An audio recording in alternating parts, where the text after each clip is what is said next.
Welcome to the Network Table Podcast. Here's your host, Luke Van Every. What's up, everybody? Welcome to the Network Table Podcast. I'm your host, Luke Van Every, and I am extremely excited about our guest today because the world's opening back up. That means we have things to do. We want to go meet people. We want to have events. And guess what? We have somebody very incredible today to talk to you about that. Beth, what's going on? Hi, nice to see you, Luke. Thanks for having me. Yes, thanks for coming on. So, Beth, tell us about Beth Lawrence Meeting and Events. So Beth Lawrence Meetings and Events has been in existence for about 4 years, and we are a meeting and event company. We specialize in planning live, hybrid, and virtual meetings for particularly tech, cannabis, and nonprofit industry. So we work a lot with membership organizations that have programming throughout the year and need to cultivate a community or an ecosystem. We work with founders in typically the growth stage in cannabis and tech startups. And I've always loved the startup world. I love helping make big things happen through connecting people. So that's what we do at Beth Lawrence Meetings and Events. Well, we love all of those industries, so that's fantastic. Tell us about a recent event that you've been working on and what it was like and how you went about it. Sure. So the most recent one we did was, I don't even know what day it is anymore, but it was a few weeks ago. It was called the Philly Startup Leaders Entrepreneur Expo, and it's a part of Philly Tech Week, which has been around for 10 plus years now.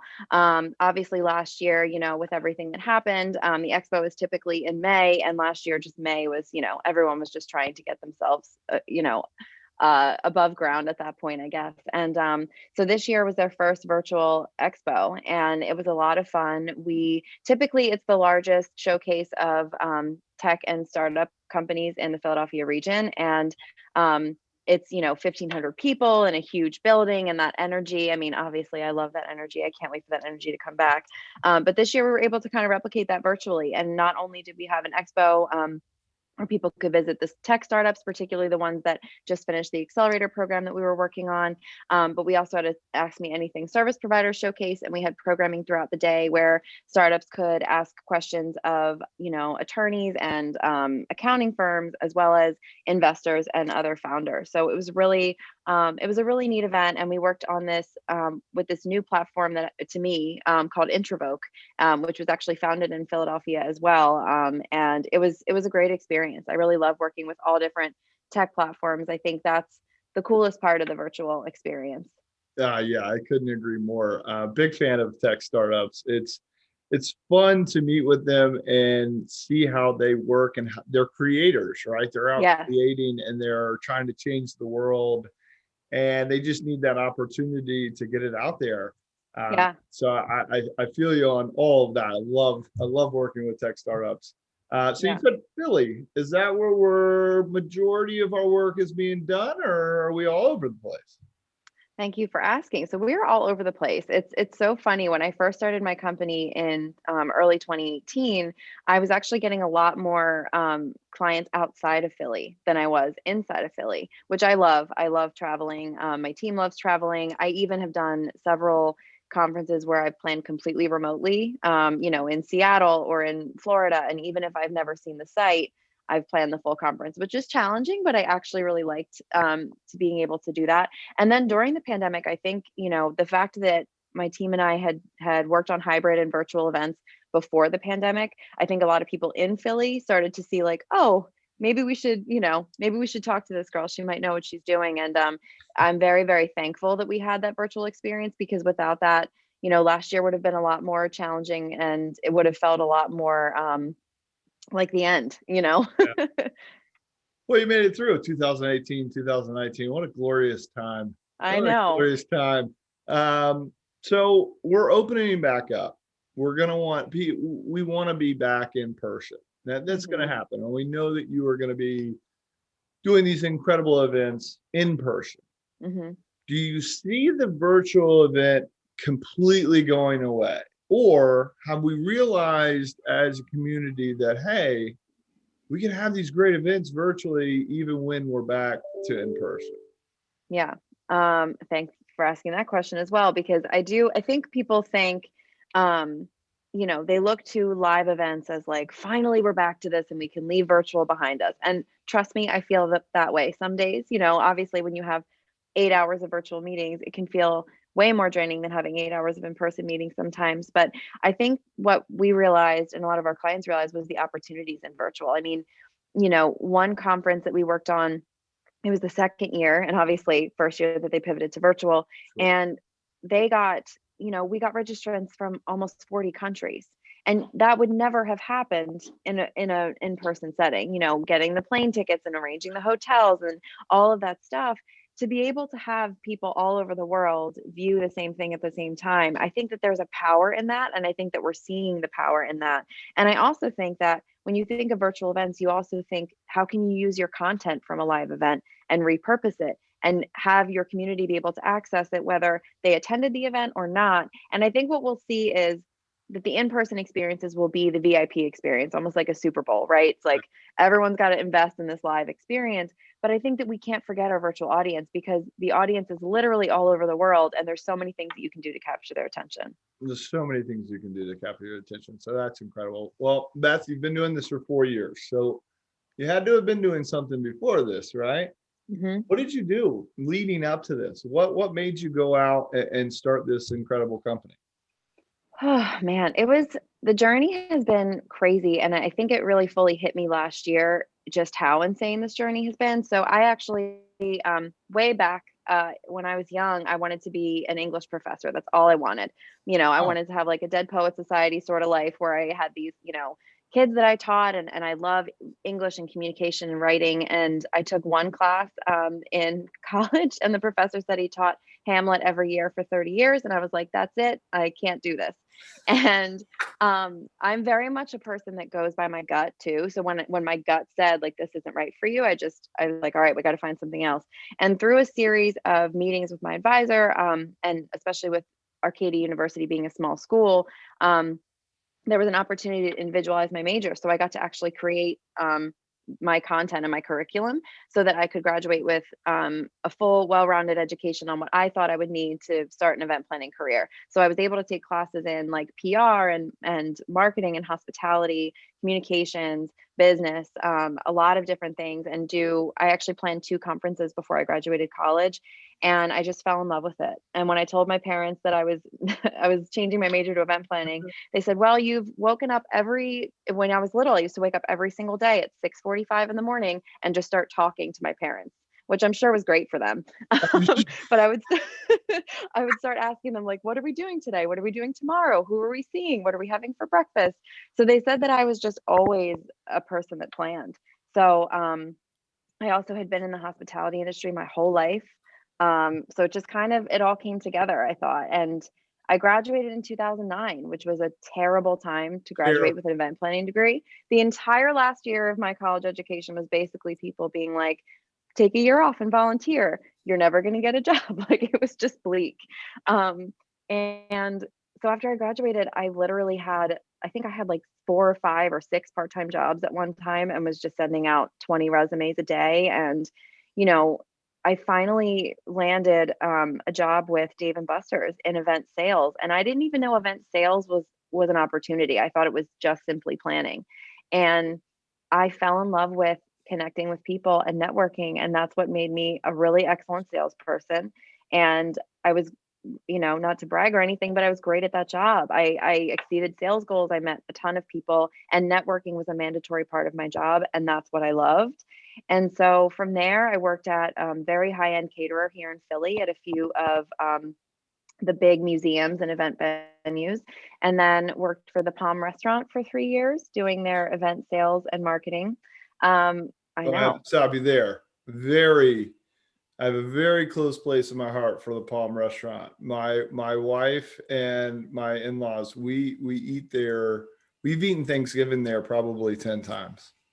No way. Love the Palm Restaurant. Big shout out. Oh my gosh.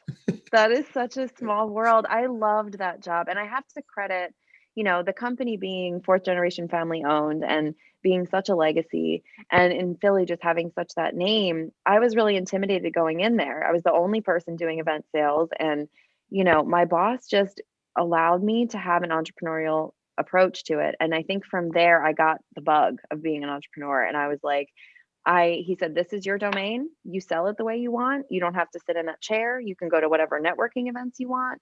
As long as as long as it's successful, we trust you. And I think from there, I was able to develop that trust in myself of like, I can do this on my own. And after a few years there was just quite simply nowhere to go from where I was in, event sales and marketing. And I was thinking about getting out of the industry in terms of hospitality. And I found a job that was completely opposite. It was selling computer software to restaurants, like POS systems. Yeah. And it was a great job for a, major enterprise company. And I was excited, but then I got a message on LinkedIn from a recruiter, as we do.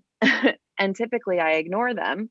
But this one said, we have an opportunity with a health company, health food startup out of Austin that's launching in Philly for a regional marketing director. And I just had to take the chance. And I told this company that was offering me 6 figures and all this stuff, I was like, look, I have no promise with this job. I said, but this is my dream. So I have to take it.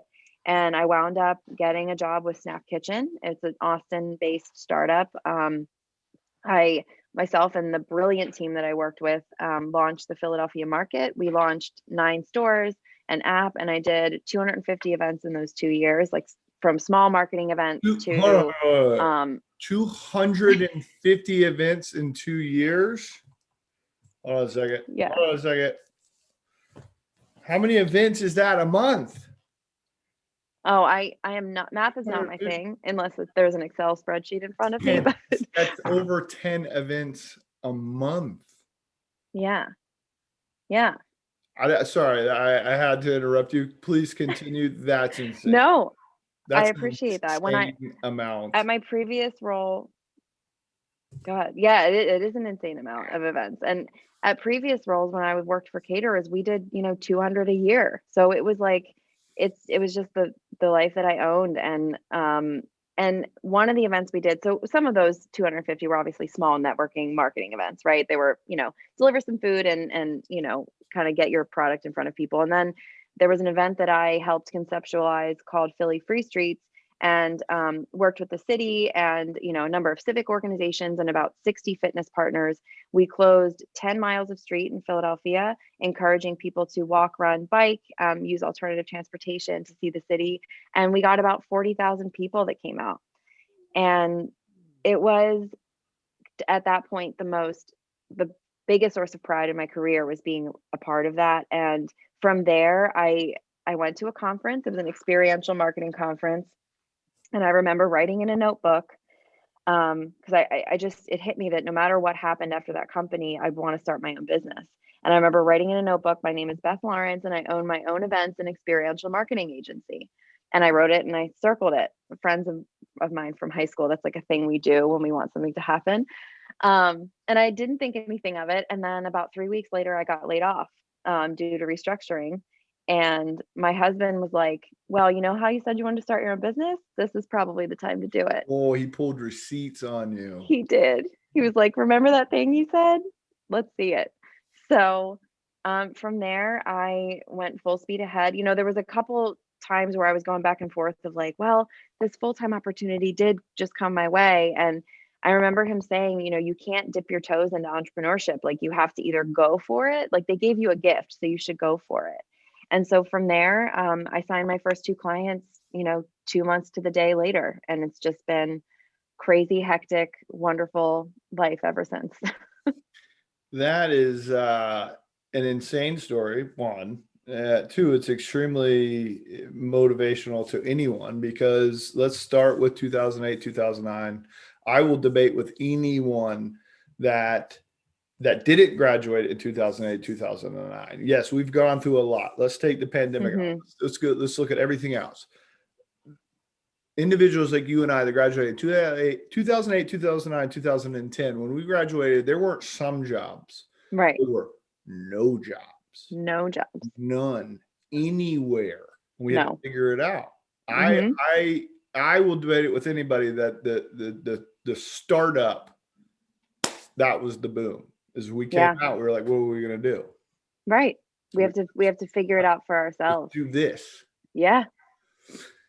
And then you go into these you're successful. 40,000 people to an event is an insane amount of people. Yeah. Restructure. Now it's, what do I do again? And you turned around, you got called on it, but sometimes we need that extra push, right? Yeah. And you went for it. You start killing it. You're in it. You're, like you said, you're going 100% in it. And then boom, 2020 happens. Yep. And you're still in it. Mm-hmm. That's absolutely, it's incredible. Thank you. My question would be, what in 2020 we can talk about the bad for days. We could sit here and do it all day. What was the best thing that changed you or motivated you? What was the good that you will take out of 2020? If I may just be so blunt, slowing the hell down. I mean, for the first time in my life, I was able to slow down and to really think about, what I wanted to do, what I wanted out of my career. My husband and I, we used to spend basically 1.5 days a week together because we had opposite schedules. He works in the hospitality industry. I'm working in events. We never saw each other. And we went from that to 7 days a week. And at first I was like, I hope we're going to be okay together 7 days a week.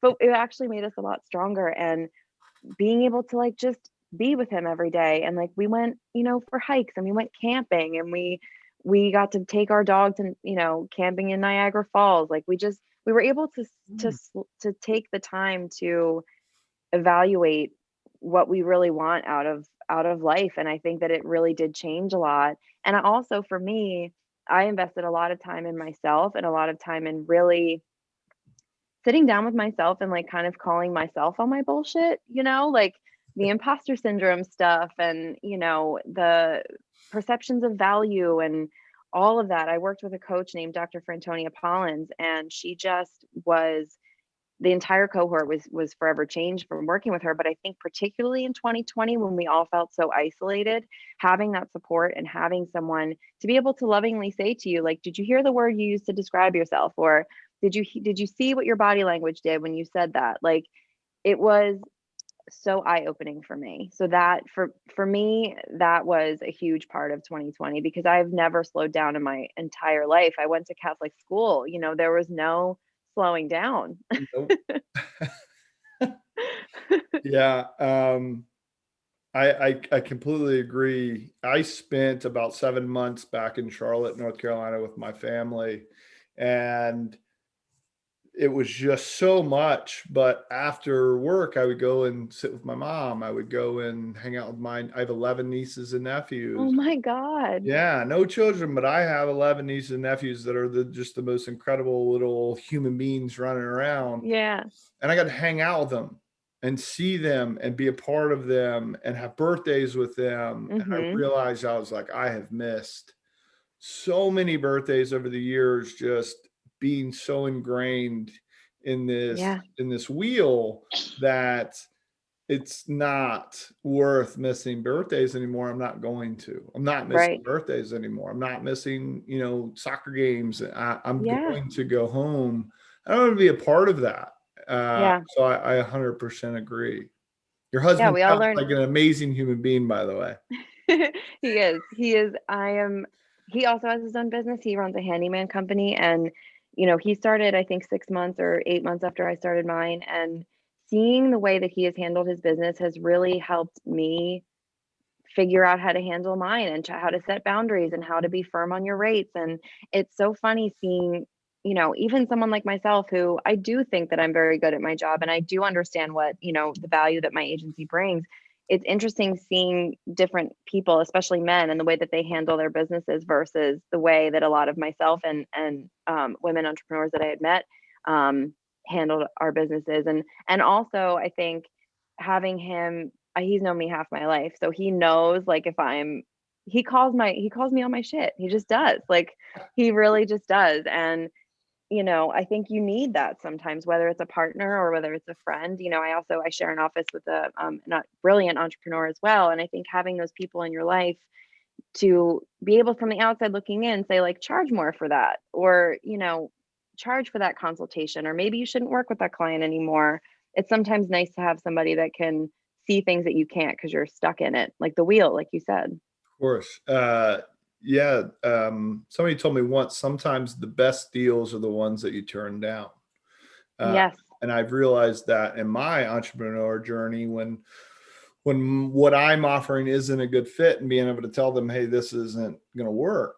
It's right. not for you. And they come back and they're like, well, what do I owe you? Well, you owe me a referral, because right. if I press this on you and you're unhappy, you're going to be unhappy with me. And I can't afford right. that. No. And they have become one of my best referral sources That's from telling great. them no.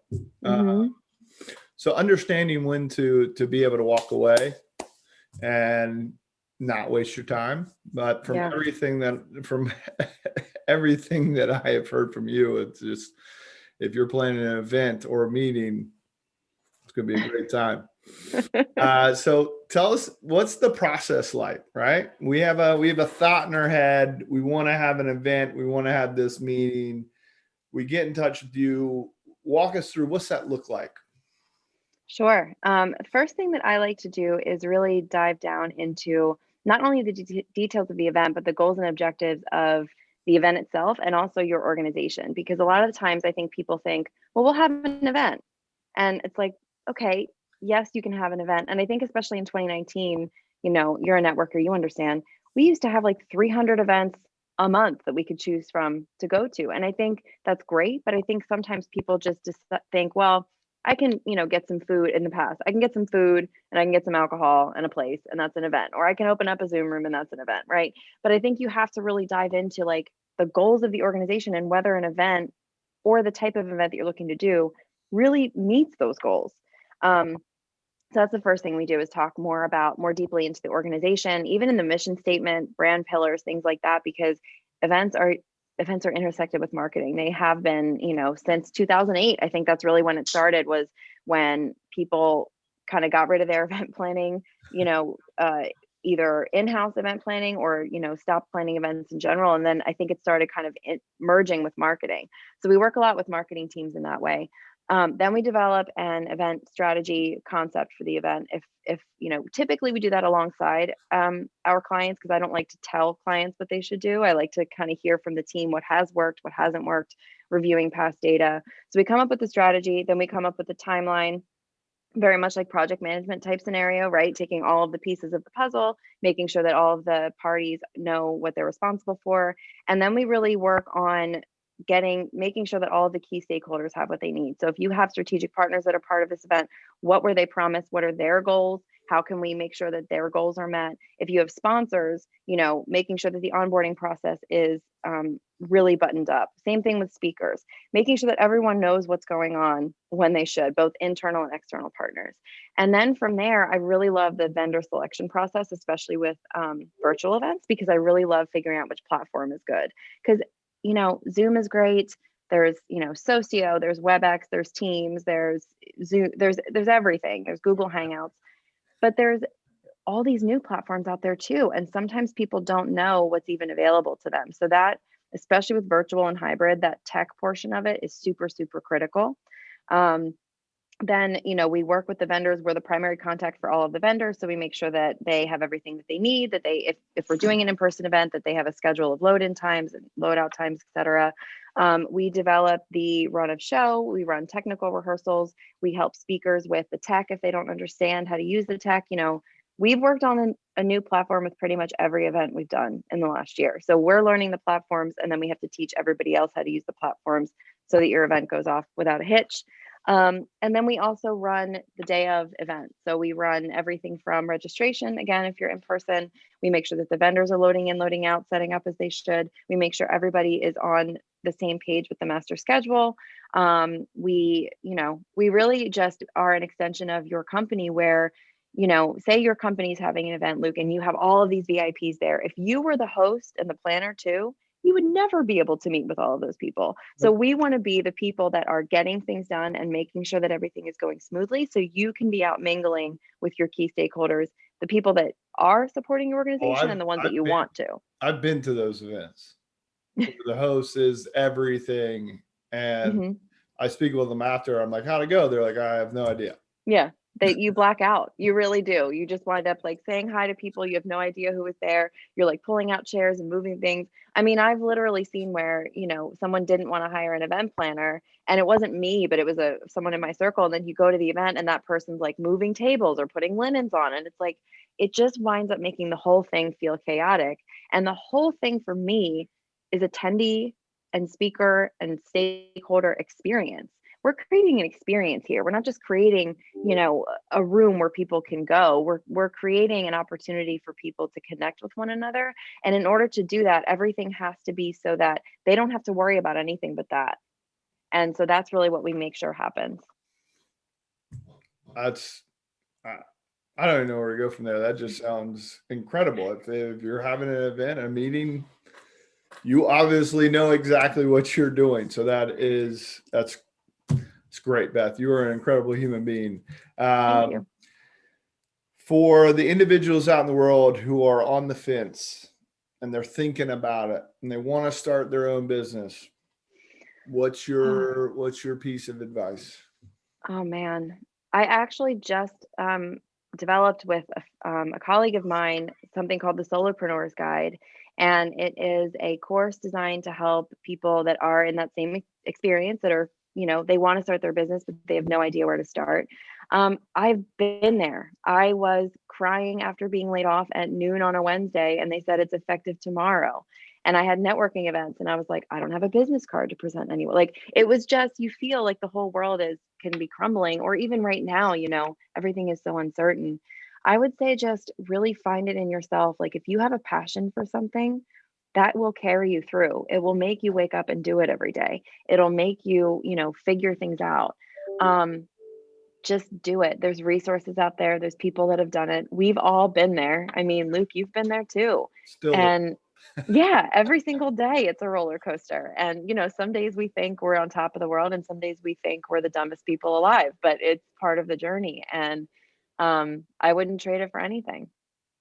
That's incredible.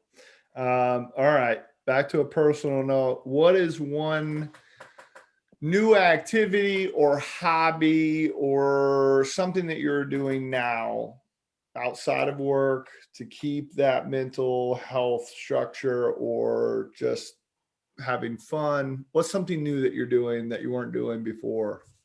It's all about nature now for me. And I grew up in the woods. Honestly, I grew up in the Pine Barrens and, going camping and all of that. And I think I reconnected with that over the pandemic, starting with houseplants. I was never a houseplant girl. I never figured out how to keep them alive. I now have 12 or 13 plants in my house, and we planted stuff out front. And so that's been really cool. Even like stuff like mint, like we have a huge thing of mint, and it's fun. Yes. It's a fun new hobby and I had never done it before. Both my parents are fantastic at it. I am, just learning now. And like I mentioned, we also we hiked a lot, we camped. I mean, my husband and I had never camped together before. And at first I was nervous. I was like, camping sounds fun, but when you get there, there's a lot going on. But we wound up, there's a lot. There's a lot of factors that can change it. But we had a really good time, and it actually made us kind of shift our focus. When we look toward the future and buying our next house, we want to buy somewhere that has more land and is closer to nature. And before it was like, how can I be as close to the city as possible? Yeah. And now, things have changed, and I don't think it's because I have lost love for the city, because I still absolutely love it. Of course. It's just needing that retreat I didn't need before. 100%. I am what you call in the floral industry a waterer. Me too. I need things that love water. Yes. Cactus, that's all I know how to do. Not good for me. Cactus, I'll kill a cactus. What do you mean I only have to water it once a year? Like, that doesn't make sense. I want to. Yeah. So I have calendar invitations for myself to water my plants. We keep the little tab that goes in the plant. We keep people like my mom was like, "Don't you want to throw these away?" I'm like, "No, Mom, I need those." Yes. So I don't kill it. I need the instructions. My mom came up 2 weeks ago and was in where we have about 8 plants now, and she was trimming them all, and she got done. I was like, "Mom, that looks great." She's like, "Yeah, these are kind of things you have to do." I'm like, "All right, fine." Yeah, my mom will come over and do the same. She'll just start like rifling through my plants, and I'm like, "What did I do now?" She's like, "You just got to pull the dead ones off, or you got to trim that, or you have to repot." I didn't know repotting was a thing until last year. I was like, "Why isn't my plant growing?" My mom's like, "Well, you have it in this tiny pot. If you put it in a bigger pot, it'll grow." I'm like, "Why isn't this second nature to me?" But it's been fun. The process is fun. I started with romaine lettuce. I think that was the first thing, because I read online that you could like grow romaine out of like the bottom of romaine. You just like put it in a cup. And it took like 3 or 4 weeks. And I think I had enough for like one bowl of salad. And my husband was like, "Can you just buy romaine? Can we just buy it?" But it was so fun. So it kind of started my creativity with that. So my older sister has a great garden in her backyard, and she plucked about 9 strawberry plants and sent them up with my mom when she came to visit. And I have them potted, look great. They're growing great. So the other day, it's very hot outside, about 2:00 in the afternoon. I have my spray bottle. I'm walking out there to start spraying. My wife grabs me and she's like, "I read something today." And I was like, "What?" She's like, "You can't spray them in the middle of the day when it's hot. Water on the leaves, you're just going to burn them alive." And I'm like, "I can't even keep a plant alive. I can't even try." I did the same thing last summer. I watered our plants out front at like 9 a.m. and my husband's like, "The sun is going to beat down on them all day long." So you're like, they need sun and water, the same thing at the same time. It's fine. We planted 2 blueberry, 2 blackberry, and 2 raspberry, and we have 4 acres now. Just like we are in the same situation you were in the city, wanted to get, and that was the first thing we planted. And now I'm just out there all the time staring at them like, when do I get blueberries? My wife's like, "Next year." I'm like, "What?" I know. We're so used to the instant gratification that we're like, "Wait a minute, I don't get this beautiful," we got a Japanese maple and it was like this big when we got it. And I was like, "This doesn't even," we had to keep a little stick tied to it. I'm like, "I don't even know if this is going to stay alive." And sure enough, this year it got like just a little bit bigger. And I was like, "Look at that." It does take a while, but it's not for the patient. That's for sure. Or it has to be for the patient. Patient You have to be very patient. It definitely helps with your patience and scheduling. Get plants, folks. It's great. You'll kill a bunch of them, but eventually you'll get good at it. Yes. Beth, this has been absolutely fantastic. You are an incredible human being. You're doing incredible work. For the listeners, we have an event. We got something. How do we get a hold of you? So it's very easy to get a hold of us. www.bethlawrence.co. So not .com. That happens a lot. You can also email me at beth@bethlawrence.co, or you can follow us on Instagram, social media at bethlawrence.co. Well, there you go, everybody. Beth, I cannot thank you enough. This was fantastic. I wish you all the success in the world, but I know you don't need that, because you're going to be, because what you're doing is incredible, because you're an incredible human being. Beth, I can't thank you enough, and we really look forward to talking to you again soon. Thank you. Yeah, this was great. Thanks so much for having me. See you soon.